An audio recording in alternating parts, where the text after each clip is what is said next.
En RD Congo, le projet de budget 2017 est fixé à 4,5 milliards de dollars, une baisse d'environ 45% en 2 ans.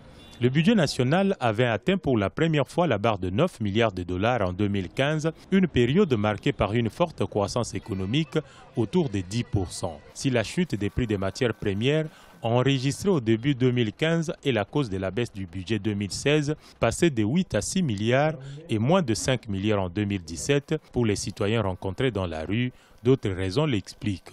D'abord, c'est par rapport au climat politique interne, qui soit une cause interne par rapport au sujet. Et donc, actuellement, le climat politique du pays n'est pas assez bon, qui a une conséquence au niveau international. La première conséquence serait que les investisseurs ou nos partenaires extérieurs n'ont plus assez de confiance au gouvernement du pays. Selon le Premier ministre sortant Matata Ponyo, qui s'est exprimé après le dépôt du projet du budget 2017 au bureau du président de l'Assemblée nationale le lundi 24 octobre, la tenue des élections est une priorité.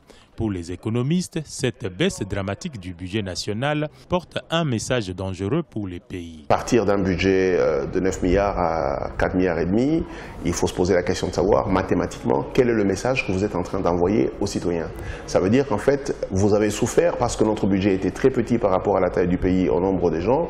Eh bien maintenant, nous en avons la moitié. Donc vous allez encore souffrir 2 fois plus. Ce budget, déjà avec sa taille, pose problème, mais également dans sa nature des affectations. Une grande partie sera affectée aux élections.